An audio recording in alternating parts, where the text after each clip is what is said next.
Hello, welcome back to TOGcast, and I've been so excited for this. We haven't told anyone in the community about this, but I have the great pleasure of speaking to a man who I can only say has influenced sim racing in so many different ways, not just by content but by attitude and demeanour, and the community that he's built is absolutely outstanding. And I've been a big fan of him for such a long time, so I can't, there's no way I can introduce him any better than what his actual name is, because everybody who does any sim racing knows exactly who Jardier is. He is, he's driven real life GT cars. He was driving when he was young. He is known as an alien when it comes to driving. He absolutely is. I mean, you look at any of his times and you just want to burn your rig because there's no way you can get anywhere near it. So without further ado, I'm not going to talk any further because we want to get right into the questions. I'm going to introduce you to the man, the myth, the legend, Jardier. Good afternoon, Jardier. Hello, hello. Thank you for having me. Very nice introduction as well. Oh, no. Trust me, when I initially had thought about reaching out to you, and when you came back and said you would do it, I wasn't even going to tell the owner of the TOGA community because I thought this could be an amazing thing. And then I got to the point where I need to tell someone. I absolutely need to. It was killing me just holding it in. So yeah, I told my partner as well, and she's not a sim racer or a gamer, but she knew who you were because of all the times that I've listened to you and watched you and put you on the telly and things. So that's so cool. My ego is not getting higher at all. Yeah, well, I've got a couple of questions that might bring that back down, but it'll be fine. So what we're going to do is concentrate first part on who you are and the experiences you've had, because it's not been a normal childhood as such, because you actually started racing when you were quite young in real life. Yeah.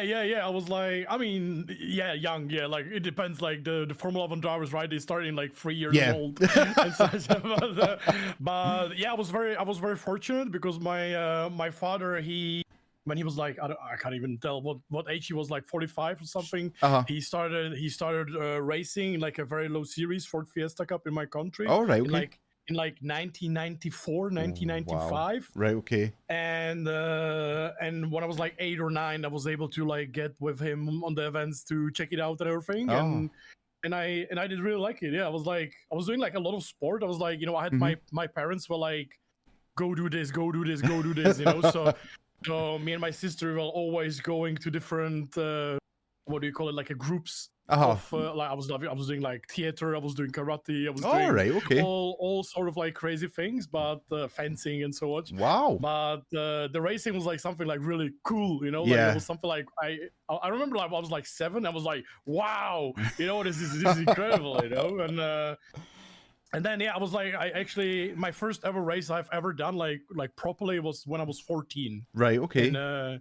And that was all thanks to my dad because he already had the background and he had some sponsors and partners. We didn't have the money to do go-karting because the go-karting was really expensive. Yep. But because he was already doing the Ford Fiesta Cup, it was something a little bit more affordable. Right, okay, And in my country, you could have raced in Ford Fiesta Cup since 14 years old. Wow. And he just wanted to like give it a go. And I was like super fortunate, fortunate to be able to do that. Like we didn't have money for anything. We couldn't afford anything, but I could have raced. So at least that was like, obviously like, looking at it back, I was like insanely like fortunate. Yeah, and that's the thing. I mean, I think that's every sim racer when they're grown up. That's just like an absolute dream to be able to get access to do some kind of racing, whether it's on track. Because obviously you weren't old enough to actually drive a car on the road legally, so. To get behind the wheel and actually try to race, that's amazing. Was that when you started in the BMW 130, or was that later on when the BMW side came into it? The BMW was basically my last season in 2006. So I started. I was 14. I think it was 2001 or 2002. Okay. and we were doing like first 2 years was for Fiesta Cup, and then since 16, basically we were able to raise anything you could. Oh, right, okay. So yeah, so I did like it was basically like some testing seasons. I was like testing some different cars and some different things. Yep. Then we drove the Renault Clio Cup, but that was mainly for endurance. So we were doing like a 3-hour, 6-hour endurance races. Sure. And then 2006 was like basically my first ever real-wheel drive experience. And it was like a brand new championship. It was like a BMW Cup. Everybody had like exactly the same car. Right. Real-wheel drive, 280 horsepower. Wow. And it became like, it was like very popular. There was like a lot of like young talents and like good drivers and everything racing in it, and it was like my first ever experience with the real cars, and also my last experience because we did that championship and I won it. I won the first race. Wow. I won the first race. It was actually my first time ever in a rain with the real-wheel drive car. We got pole position. I won the race, and like the season was really good. Like on and off, it was very good. Yep. And but I was young and dumb, so and I won it, and I won the championship. But then like everything ended basically, like because motorsport is all about money, and there was a lot of issues. My father got really sick. Sure. I was really sick. We basically got stolen money. The promoter from the championship, he like bankrupted, so we didn't get anything what we were supposed to get, and it was like a big thing. But that was basically at that point my life ended, because, absolutely. Everything stopped. Oh man, I can't even imagine what you had to go through, not just dealing with not being able to race, but then all the health side of things as well. That just must have been... it was really tough years because my father, like I had like pneumonia or something like that. Right, okay, yep. So I was like really like for 3 months I was like dead basically, like in a bed and everything. Wow. And then my father caught something else or like similar but worse. And I mean he lost his company, he lost all his money, he lost everything he could have. And I didn't understand it because like back in the day, like you're like, I don't know, I was 18 years old. Yeah. And like I just won a championship. And I was and we had so much plans. We were like, for the next year, we're like, okay, we're gonna get sponsors. Yep. We're gonna go to Europe. We're gonna try some proper, more competitive racing. Yep. And I was like living that real racing dream, as a kid, basically. And suddenly, from day to day, it was over. Yep. And I must say, like for 4-5 years, it was really, really like hard for me. Like mentally to understand it, because I was like, I wasn't smart enough to be able to like get the money and everything. But I was smart enough to understand how important is that age for me. Yes. Yeah. And basically I just like, after some time I gave up on the real racing. I started working. I was trying to focus on jobs. And like getting in a corporal ladder up, basically. And I was like, maybe one day I will be able to afford it or something like that and start racing again. Absolutely. Mentally it was terrible. Mentally it was absolutely dreadful. Wow, and to be so young to go through things like that, as long as you're an adult, you can kind of cope and understand it better. But wow, that was terrible. So you worked in retail for about 10 years, is that about right? Yeah. I'm not a stalker, honestly. It's just I watch a lot of your streams, so I get little bits and pieces. So obviously you were looking at you get a 9-to-5 job and climb up to get some money and things like that. But has it always been in the back of your mind that the aim would be to get back behind the real wheel of racing cars? Always. Like my whole life, like is all about racing. I mean, obviously, like I'm not super smart in like mechanical things, so I was like, I can't fix the car and such. But it was like my whole life is around it, like the sim racing and the real racing. Like the sim racing is like number one. I would say real racing is obviously a dream. Yes. And it's something I try to work myself my whole life to. But it's obviously like the real racing is. It's a little bit different, in terms of like, it's all about money. Nothing else. Yeah, absolutely. Nothing else matters basically if you don't have money. No, absolutely. You can be Max Verstappen, but if you don't have money, you are nothing. That's it. Your Joe Blogs in somewhere pumping gas or whatever it is that you do for that.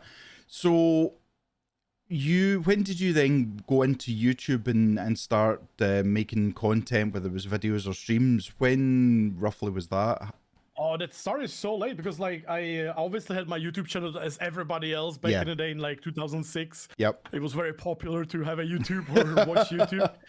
But I only used it to like, if you look at my like very old videos, if I still have them on YouTube, I basically uploaded just so I wanted my friend to watch my hot lap on soundtrack and tell me, wow, this is a good lap or something. So I didn't have any purpose of doing YouTube. Yeah, sure.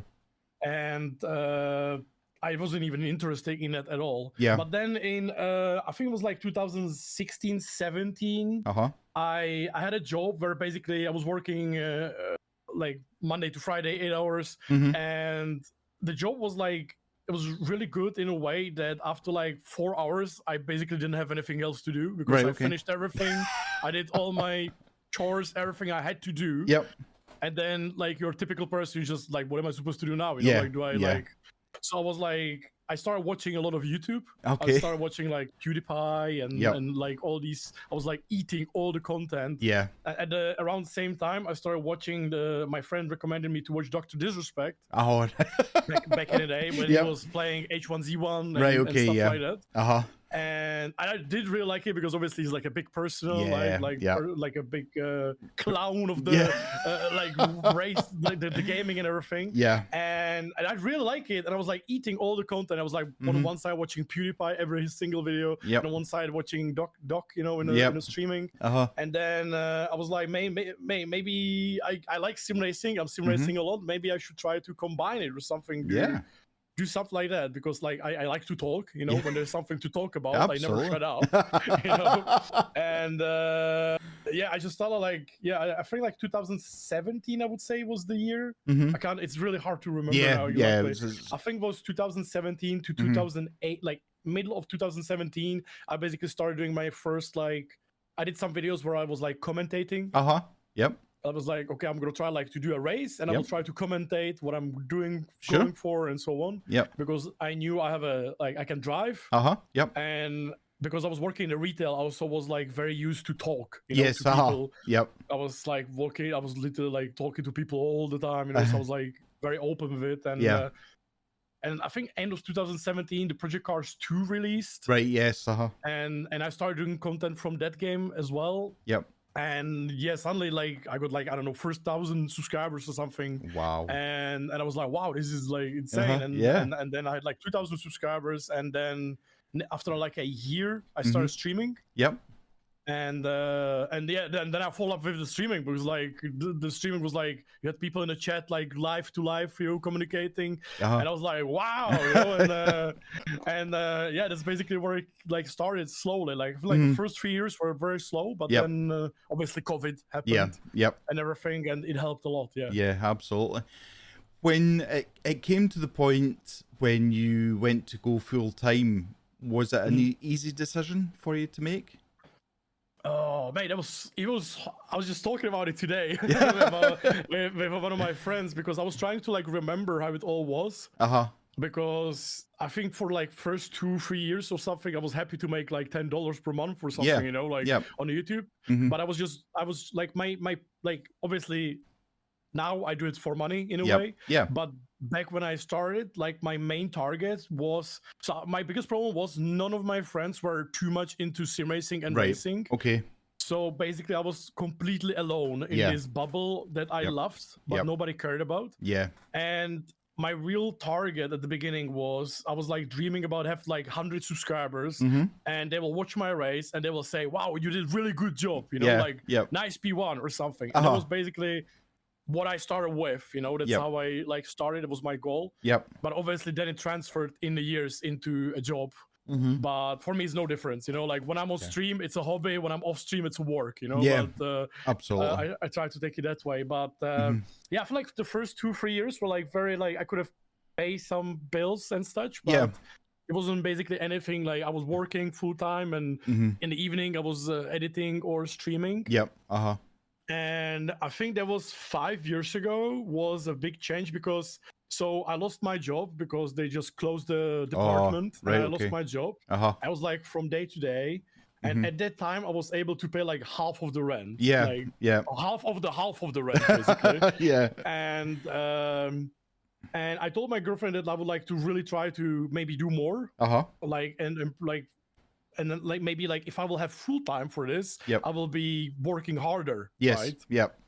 And she was like, okay, yeah, I will support you. Let's try it.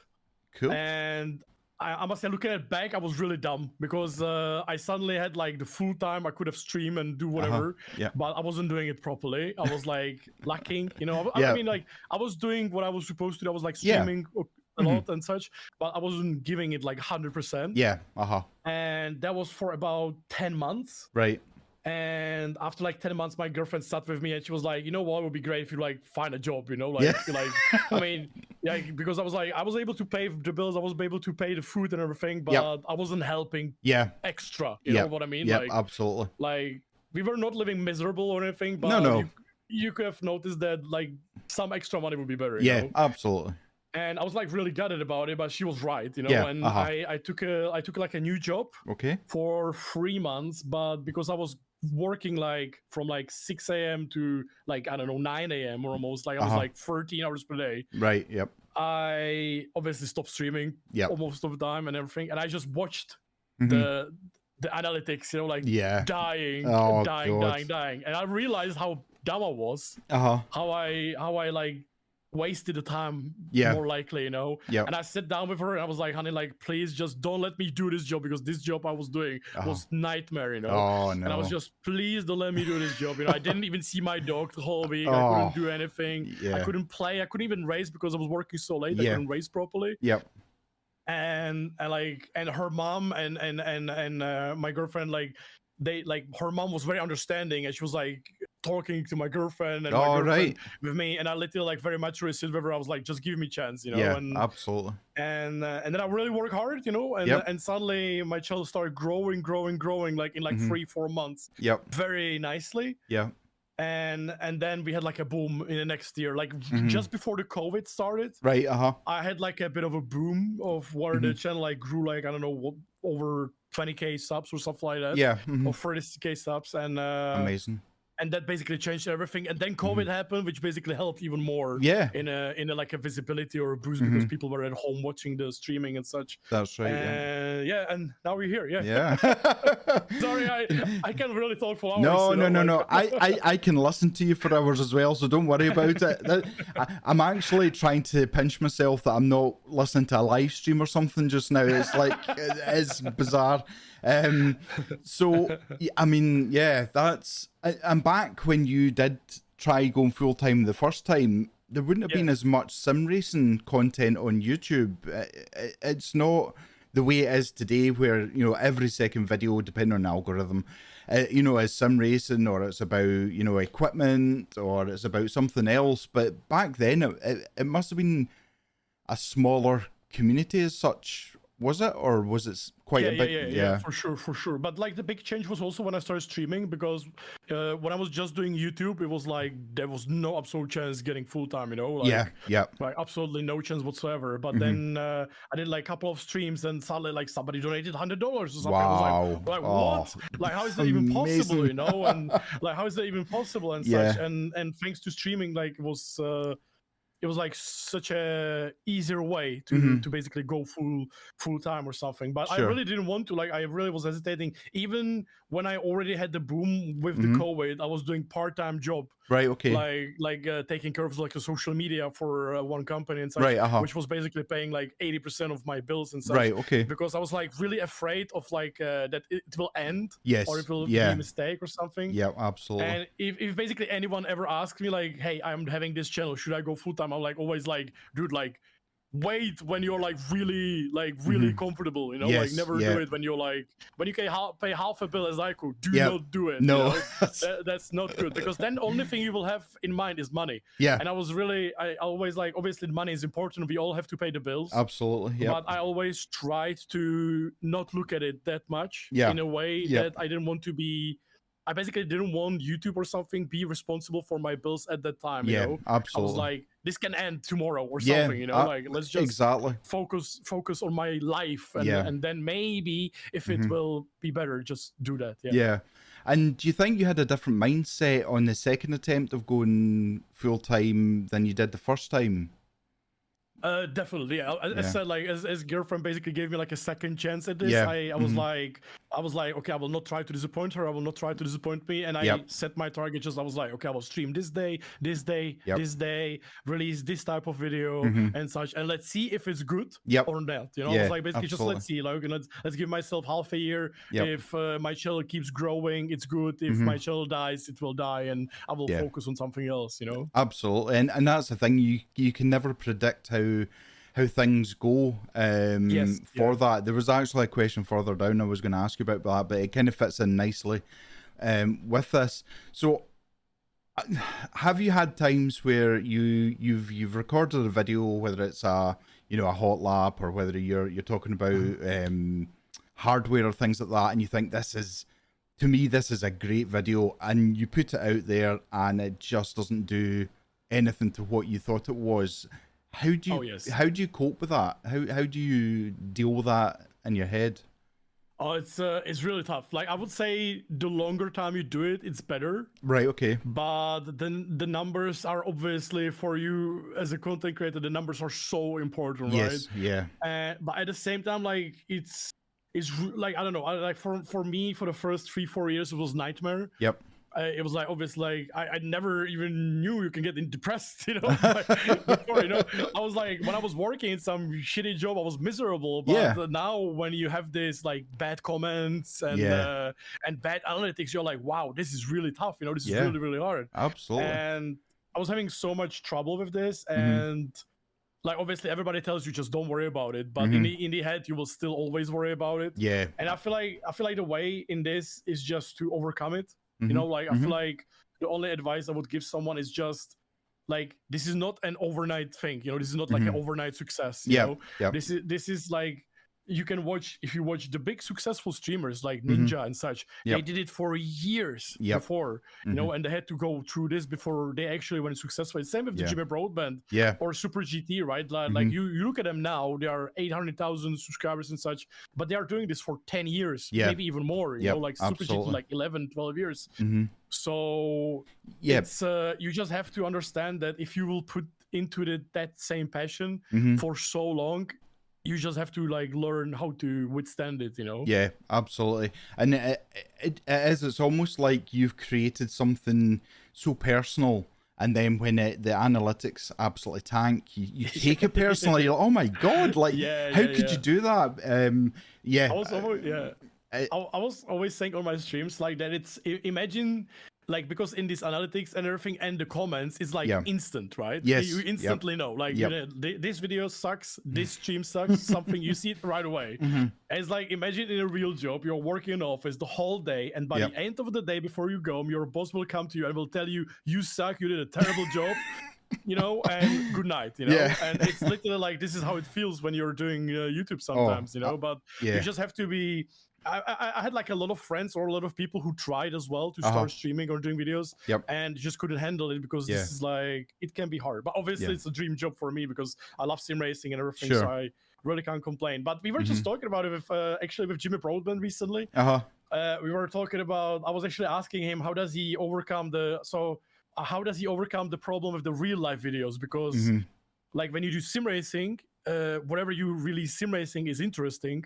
But for some people, when you put something like more successful, which is, for example, you drove a real race car, some people will be very supportive, but some people will not like it because now you're not that familiar to them. Because now you're a little bit better in a way. Yeah, you know? Absolutely. It's almost like the attention is taken away from how you've been interacting before to something different. And yeah, absolutely. I mean, people can't... I heard this about the content creators, for example, when they have a girlfriend, for example, like when they break up with the girlfriend, they have so much content and they have like much more views and everything, and they can do like for example, collaborations with girl streamers and such. That's but right. suddenly you have a girlfriend, you can't do this, and suddenly your channel is a little bit hurt, you know?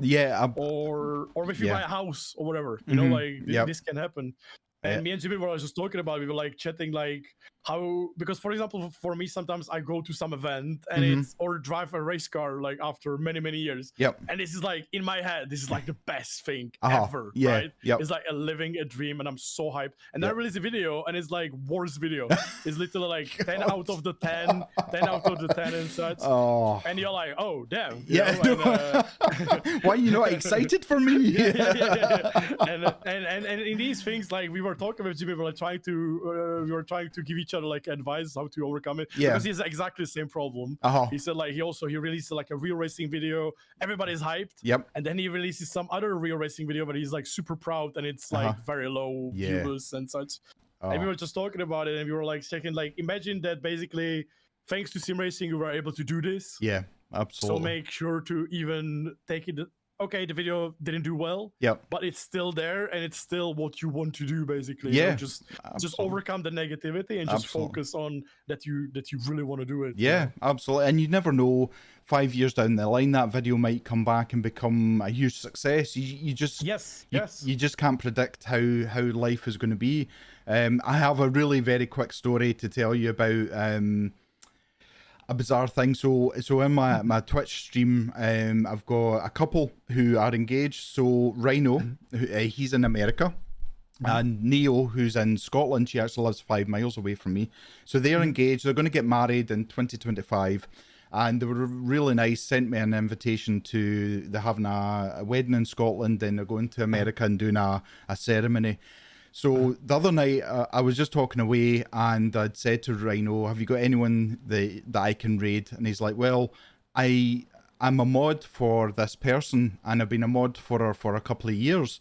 And he says, I says, okay. I says, absolutely, we'll go and raid them, no problem. He says, yeah, Annie GT. And it didn't really click with me at the time. I'm like, right, okay.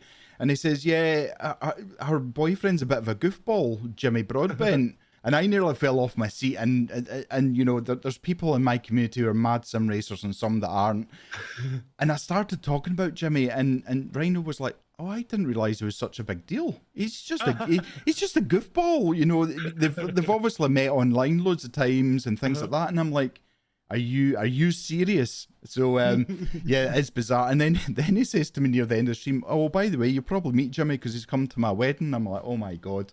Like, what?